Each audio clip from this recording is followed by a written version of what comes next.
Kechdan ko'ra kech. Bu yerda siz kuzatyapsizda, bu yerda siz kuzatasiz hammani. Endi bo'ldi, menga uchun maqsad qolmadi havaskor boksda.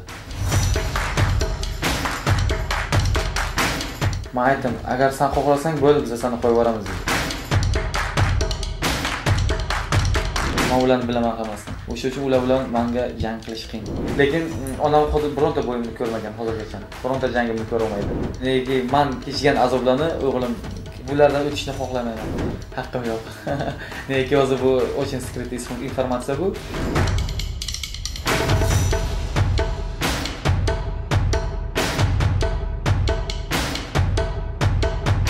Hammasi O'zbekistonga foyda keltiradigan, O'zbekiston bayrog'ini baland ko'taradigan insonlar bo'lsin.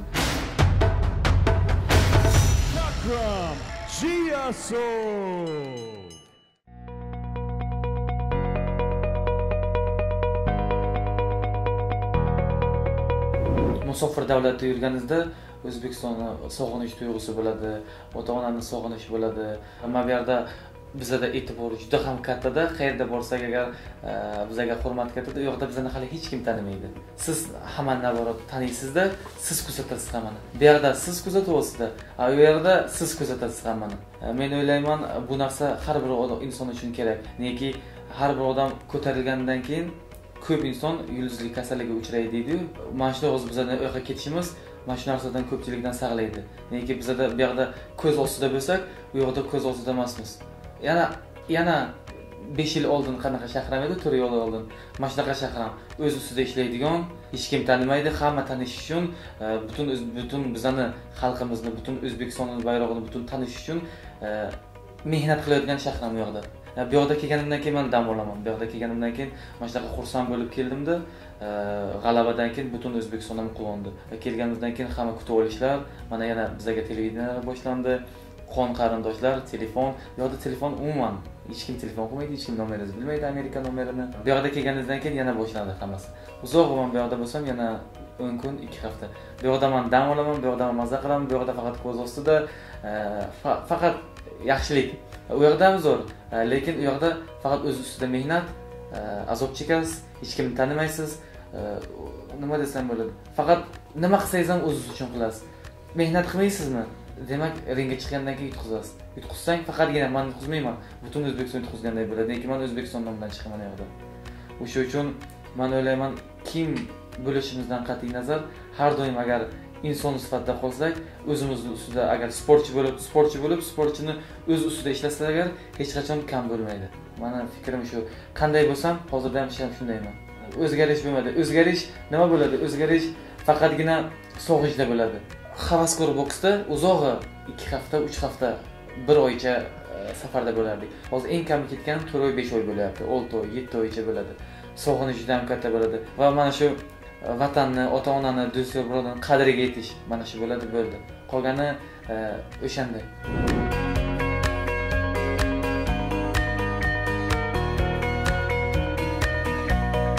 Men hozir bu gapim bilan hech kimni yaxshilamoqchi emasman, hech kimni yomonlamoqchi emasman ham, lekin havaskor boks bilan professional boksda juda ham katta orasida o'zgarish ham bor va juda qiyin professional boks trenirovkalari. Talab juda ham yuqori. Nega eng kam raundimiz 6 raund bizdan. Mana oxirgi jangimiz 8 raund o'tdi. Oxirgi 2ta jangimiz 8 raunddan bo'ldi. O'sha uchun u yoqda talab juda ham kuchli. Bu yoqda masalan ertalab 1 soat, kechasi 2 soat edi trenirovkamiz. 2 mahal. Bir kun 1 mahal edi. Cherezden. U yoqda har kun 2 mahal, 2 soat, 3 soat, 4 soatdan trenirovkamiz. Dam olish kuni faqat yakshanba. Ertalab 5:30 da trenirovkamiz, ertalab har kun. 6, 5:30, 6da. Kechasi trenirovkamiz obedda bo'ladi 1da. Kechasi yana 3-chi trenirovkamiz ham bo'lishi mumkin. Восстановительный отдых trenirovka bo'lishi mumkin. Basketbol, tennis, futbol, или плавание. Qolgan 2ta trenirovkamiz juda ham kuchli trenirovkalar.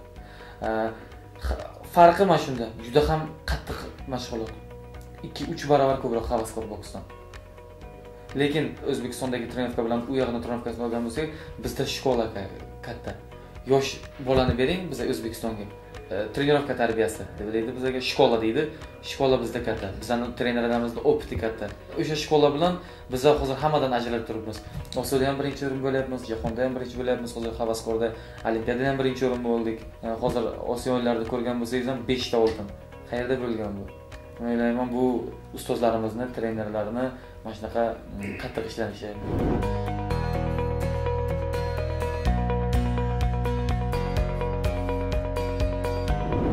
Hammasidan o'tib bo'ldim men havaskor boksni. Osiyodan ham, jahonda ham, Osiyo chempioni ham bo'ldim, Xudoga shukr. Jahon chempioni ham bo'ldim. Olimpiadada ham ikkinchi o'rin oldim. Men uchun, odam uchun, har bir inson uchun bir maqsad bo'ladi-ku. Mening maqsadim mana shu musobaqalarni hammasida medal olish, chempion bo'lish edi. Butun dunyo tanishi, xalq tanishi, butun O'zbekiston tanishi. Mana shu mening niyatim edi. Mana shu mehnat qilayotgan mehnatlarim mana shu maqsadim uchun edi, havaskor boksdagi. Mana shu mehnatlarimni qilib, mana shu maqsadimga erishdim. Menga yana bir o'zimga bir maqsad qo'ydimda, shu jahon chempionatidan oldin edi menga bu maqsad, professionalga o'tish. Lekin men aytdim o'zimga, jahon chempioni bo'laman, men keyin ketaman. Shu nasib qilgan ekan menga shu narsa, jahon chempioni bo'ldimda, keyin bo'ldi, menga uchun maqsad qolmadi havaskor boksda. Men endi yana menga qaytishim mumkin, olimpiadaga bor deyapti. Lekin men bunisini bilmadim. Halikan havaskor boksga qaytishim, men o'sha o'rgandim boshqa professional boksga. U yoqda ochkoda urishmaydi, bu yoqda faqat nokautga urishadi. Va u yoqda 2 raund, 3 raund yo'q. Eng kami 8 raund, hozir 10 raund, 12 raund o'zimizda tayyorgarlik ko'ryapmiz. Endi agar Xudo nasib qilgan bo'lsa, olimpiadaga kelishim mumkin. Lekin hozircha bilmadim. Hozircha bizlarning menejerlarimiz, promotorlarimizni menga nisbatan plani juda ham katta.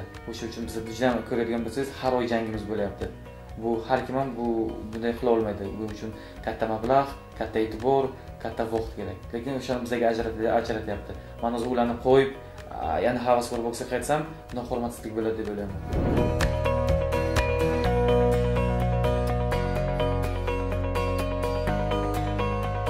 Men aytdim, agar sen xohlasang, bo'ldi, biz seni qo'yib yuboramiz dedi. Endi bu uchun hozir 19-yilda masalan jahon chempionati bo'ladi. Jahon chempionatidan keyin men jahon chempionatiga chiqish haqqim bo'lmaydi havaskor boksda. Litsenzion turnir bo'ladi olimpiada uchun. O'sha turnirga men qatnashishim mumkin. Hozir jahon chempionatiga bizlarni kimni hozir O'zbekiston tanlaydi? O'z ustozlarimiz, federatsiya a'zolari kimni tanlaydi? O'sha jahon chempionatiga o'sha meni esimda boradi 69 kilogramda. Agar u litsenziya olsa, agar bo'ldi, olimpiadaga u ketadi. Agar u litsenziya ola olmasa, agar keyin meni chaqirishlari mumkin, men keyin kelaman. O'zim litsenziya olishga majbur bo'laman. Lekin agar O'zbekiston litsenziya ola olmasa, agar men kelaman.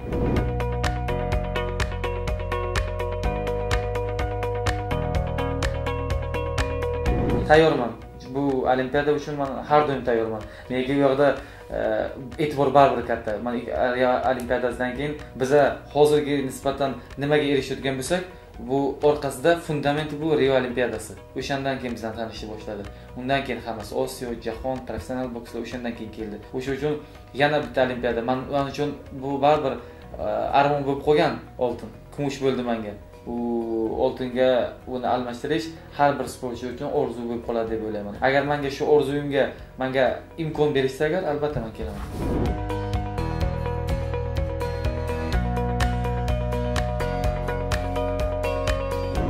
Lekin havaskor boks bilan professional boksni osmon yer farqi bor.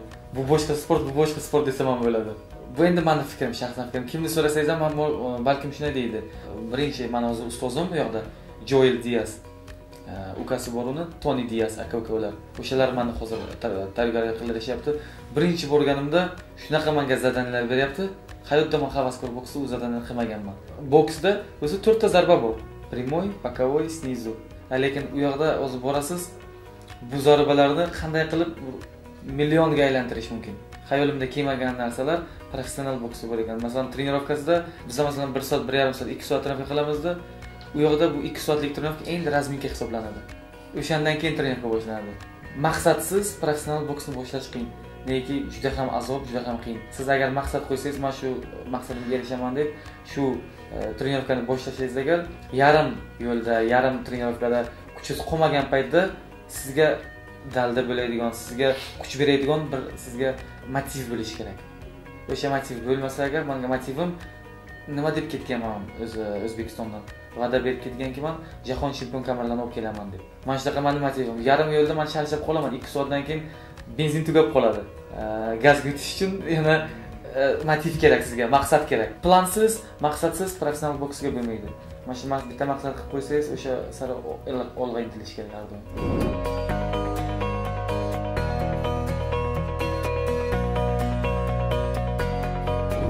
Oldingi reyting janglariga, masalan, bir-biri bilan kelishib jang bo'ladi. Masalan, u sizga taklif qilishi ham mumkin, siz unga taklif qilishingiz ham mumkin. Lekin o'sha reyting janglariga yuqoriga bo'lgan taqdirda, hozir men tasholmayman Vizov birinchi o'ringa. Neki menga unaqa hali nima deydi, ruxsat yo'q hali, unaqa ruxsat yo'q. Unaqa katta daraja reytingga chiqqanim yo'q. Lekin uzog'i 3 ta 4 ta jang xohlagan sportchimga Vizov tasha olaman. Nega shunaqa bizning menejerimiz tepaga olib chiqyapti.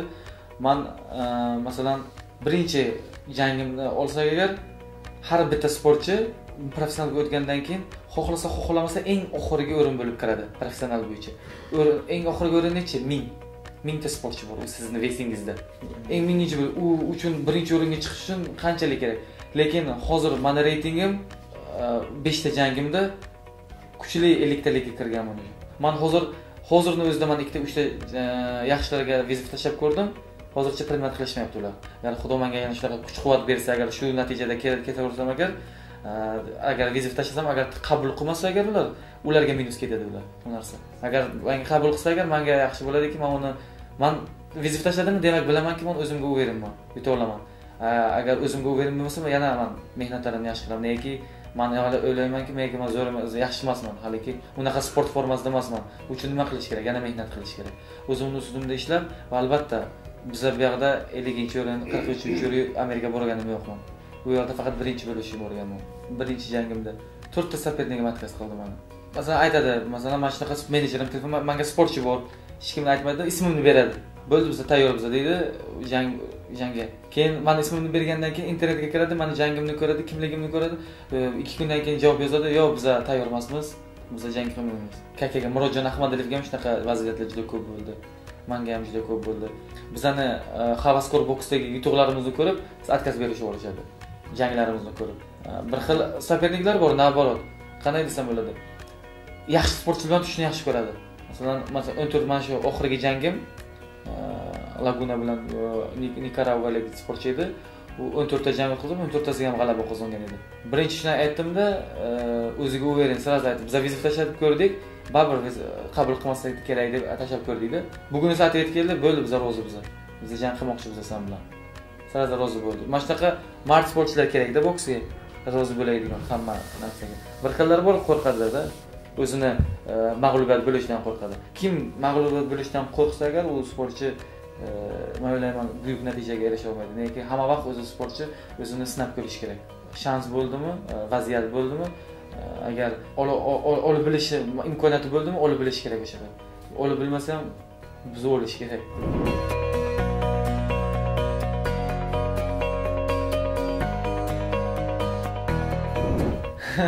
Endi bu narsa hammasi menda do'stim bo'ladi hozirga. Hammasini sopernik deb bilaman. Nega hammasi o'zini sportning ustasi. Hasanboy Do'stmatov. Hech qayerda mendan kam joyi yo'q. Faqat vesi kichkina xolos. Hozir qo'ysangiz agar men vesim sifatida yutishim mumkin. Agar vesim teng bo'lsa agar, uni xudo biladi kim yutishni. Unaqa sportchilar juda ham kam Hasanboy Do'stmatovga bilan tengma-teng urishadigan sportchilar. 52 da kim Jasurbek Latipov. U ham aytib bo'lmaydi nima qilish, nima bo'lishini. Isroil Madrimov ham, Bektemir Meliqo'ziyev, hammasi men bilmadim qaysi sportchi o'zimga raqib. Hammasi mendan kuchli desam ham bo'ladi.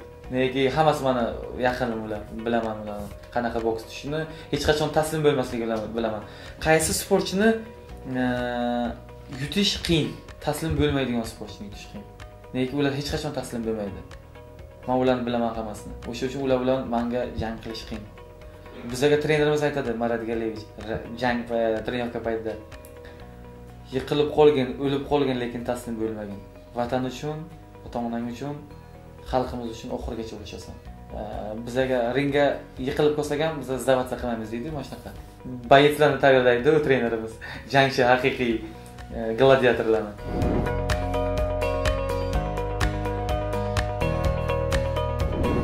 hech nimasini aytaman, faqat bir narsani ayta olaman, juda ham yaqin orada jangim. Uzog'i 1,5 oyda. Uzog'i 2 hafta, 3 haftadan keyin raqib kimligini, qaysi shtatda jang o'tkazishimizni, qaysi shouda jang qilishimni aytaman. Men o'ylayman, raqibim bu raqibdan ko'ra ancha kuchliroq yana. Va katta yana bitta katta shouda jang o'tkazamiz. Men shuni ayta olaman, lekin boshqasiga hozircha haqqim yo'q. Nega hozir bu очень скрытый informatsiya bu. Hali pressaga chiqmagan. Endi yaqinda bo'lsa, men birinchi bo'lib albatta O'zbekistonga xabar beraman. 2 hafta qolganda hali kontrakt bo'lmasa agar mumkin emas. Kontrakt bo'lgandan keyin отказ qila olmaydi. Sopernigingiz ham, shou ham. Bizda kontrakt yo'q hali. Kimni olishimiz, qaysi shou aniq bo'lyapti. Men ayta olsam, 3 kundan keyin boshqa narsa desak, o'sha bu yoqda efirga ketadi, xato bo'lib qoladi bu gapimiz. O'sha uchun hamma narsani birinchi obdon o'ylab, keyin beramiz hammasini. Lekin noyabr oxiri, dekabr boshida jangimiz aniq.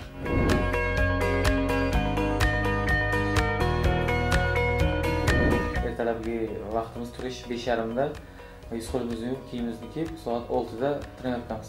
Eng kami 8 kilometr har ertalab. Eng kam har kun o'ddiqsiz, faqat yakshanba kuni o'ddiq. 8 kilometr yugurib, keyin kelib, keyin boshqa trenirovkalar boshlanadi yugurishdan keyin. Har kun bitta joyda yuguramiz, har kun har xil joyda, bir kun tog'da, bir kun 90 gradus mana shunaqa tog'da yuguramiz, qumda. Rejimimiz mana shunaqa ertalabisi. Kelganimizdan keyin bir cho'milib, nonushta где-то 8:30larda.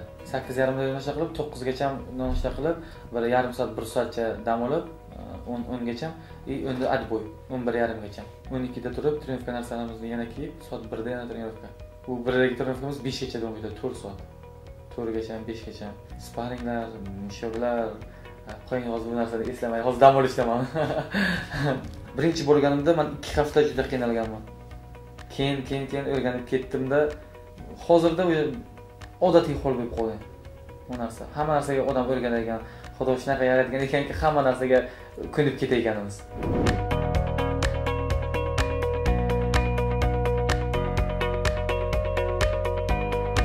Endi bu to'g'risida juda ham ko'p aytganman. Bu Riodan keyin boshlagan o'zi. Riodan oldin ham bolalar bilan har doim gaplashardik, Fazliddin G'oibnazarov bilan, Hasanboy Do'stmatov bilan. Hasanboy Do'stmatov Barselonaga balet qiladi bu o'zi. Qolgan hamma zborniy komandalar Realga balet qiladi. Birga o'tirib qolsak ham Hasanboy adel o'tiradi, biz adel o'tiramiz. O'shandan baletchik qilgan, biz ham necha yildan beri где-то 7-8 yildan beri Realga balet qilaman. Endi o'zimning asli komandam Arsenal. Lekin 7-8 yildan beri bir ikkita komanda bor, Realga balet qilamiz. Shu hazil bo'lib kelgan narsa, mana shu Fazliddin G'oibnazarov bilan o'tirib, yutsang agar Olimpiadaga mana shunaqa nishonlaysanmi deb hazillashib, esimdan chiqib ketgan edi bu narsa. Mana shu Olimpiadadan keyin shu chorak finalda Iglesias kubalik sportchi edi. Olimpiada chempioni edi, Olimpiada bronza medali sohibi, jahon chempioni edi. Shunaqa bir qattiq raqib menga tushib qoldi chorak finalda. Yutsam yarim final, medal bor. Nima bo'lishidan qat'iy nazar. O'shanda bu narsa xayolimda kelmagan edi. O'shani yutganimdan keyin shunaqa bir his-hayajon bo'lganmanda, nima qilishimni bilmadan, mana shu Olimpiada o'zi his-hayajonli bo'ldi. Bir kishi yig'ladi, bir kishi sakravordi, bir kishi nimadir qilib. O'shanda men ham xayolimda birinchi kelgan narsa mana shu Ronaldoni sakragan edi. Shu xursandchilikdan kelib qolgan narsa mana shu o'shandan keyin davom ettirilgan. Professional boksda ham endi professional boksda men buni xayolimdan ketirmagan edim, rostini aytsam. Bu ishni bu sakrayman deb.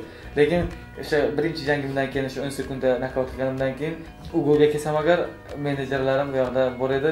Endi bo'ldi, professionalda ham boshlash kerak, bitta sakrab berasan deganida, xayolda endi har doim yutgandan keyin mana shunaqa sakraversangiz agar bu odatiy hol bo'lib qo'yib qolar ekan. O'shanda professional boksdan birinchi jangimdan keyin boshlab, hamma shu 5 ta jangimda ham shunaqa nishonlaganman jangimni.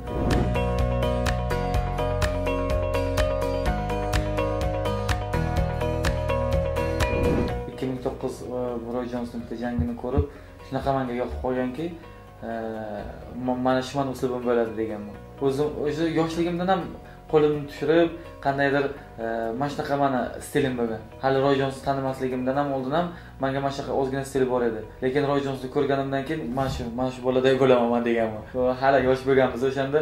Keyin trenirovkalarda o'shalar ishini qilib, har bir oyoqlarda dvijeniylari bor, qo'lda aylantirib urishlari bor. Hammasi mana shu menga yoqib, juda ham ko'p buni ustiga ishlaganman. har bitta bo'yini ko'rganman. Bitta ham jangi qolmagan, men ko'rmagan jangi bo'lmagan. 50 nechtadir jang qilgan, hammasini ko'rganman.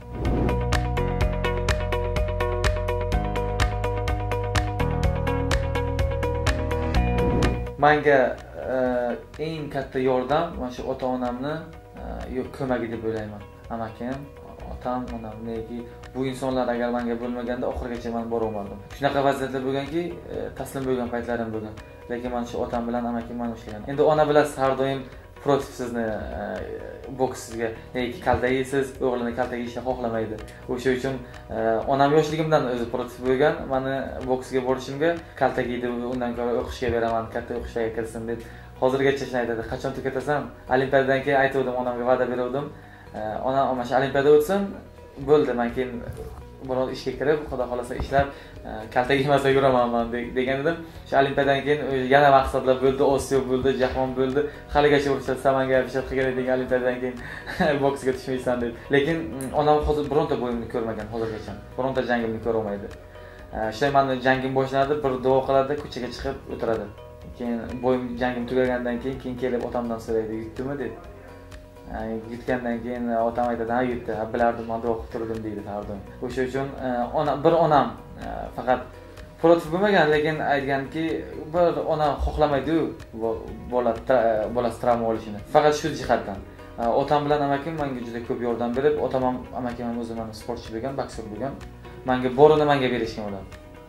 Endi mana hammasini shunaqa qilib, men endi sekin-sekin ularga hammasini qaytaryapman o'zimni natijalarim bilan.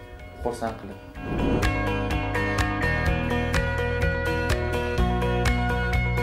Endi bilmadim qarshida. Masalan, agar shunaqa katta jilonnes bo'lsa agar, menga qanaqa jilonnes bo'lgan agar o'shalarda ham bo'lsa agar, qarshilik qilmayman. Lekin agar ko'raman jilonnes unchalik bo'lmasa agar, men qo'ymayman deb o'ylayman. Meniki men kechgan azoblarni o'g'lim bulardan o'tishni xohlamayman. Eng qiyin sportlar, eng azob sportlardan biri boks. O'sha uchun men bilmadim, o'g'limni qo'yamanmi yo'qmi boksga. Lekin agar o'zini jilonsiz bo'lsa agar, hech narsa deya olmayman. Nega bolani orzudan, maqsaddan tortib bo'lmaydi, jilonsidan tortib bo'lmaydi. Agar xohlasa, qo'lidan olib borib qo'yaman o'sha boksga.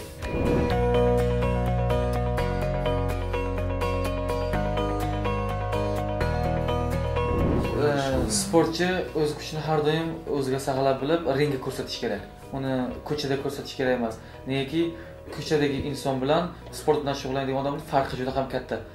Masalan, bizlar hamma kaltaga tik turib berishimiz mumkin, lekin ko'chadagi inson kaltak yemagan inson biz agar uni urganimizda, uni bitta udariga ham chidab bera olmay katta shikast yeyishi mumkin. Sportchi bilan urishib qolsa agar ko'p ishkal bo'lmasligi mumkin. Zarbalari ikkalasiga bir-biriga mos bo'lishi mumkin, lekin ko'chadagi insonni agar urib qo'ysa agar, bunaqa narsadan men har doim qochib kelganman, rostini aytsam. Menga ko'p bo'lgan bunaqa narsa ko'chaga ketishimizda shaxsiy tajribamdan kelib qilsam agar hech kim ayta olmaydi. Masalan, naqaga butun O'zbekiston ko'radi o'zi buni masalan. Hech kim menga ayta olmaydi, shahar biron yerda ko'chada urishgandek. Hech kim ayta olmaydi ham, hech kim aytmaydi ham. Nega hech qachon men ko'chada urishmaganman. Yoshligida endi men bu 4-sinf, 5-sinfda agar urishmagan bo'lsa agar, sportga qatnashganimdan buyon hech kim bilan urishmaganman. Qochib yurganman bunaqa narsadan. Nima deyishdan qat'iy nazar, xo'p deb qo'yish kerak. Sen to'g'risan. Nega siz bilasiz, bitta zarbadan keyin nima bo'lishini faqat Xudoga ayon. O'sha uchun nima kerak? Biza professional sportchi, biza faqat professional sportchi, faqat o'zini shug'ullanadigan sportiga bag'ishlash kerak. Hamma tanigandan buyon mana shu olimpiadadan keyin bunaqa ishkallar kam bo'ldi. Biz bir sportchilarga mana shu olimpiadaga ishtirok, undan oldin bizlarga ko'p gapiradigan, telefon orqali mana shunaqa gapiradigan unaqa odamlar ko'p. Endi u insonlar ham bilmadim qayerdan bu fikrlarni oladi. Lekin men o'ylaymanki, butun sportchilar qaysi sportni tanlashidan qat'iy nazar o'zini agar jamlab olsa agar, o'zini ustida ishlab, har doim o'zini kuchini faqat sportga bersa agar, ko'chada urushlar kam bo'ladi. Lekin professional sportchi, men o'ylayman, hammasi o'zini ushlab biladigan bo'ladi. O'zini ushlasa bo'ldi, qolgani o'tib ketaveradi. O'zini kuchini saqlab bilish kerak har bir inson deb o'ylayman.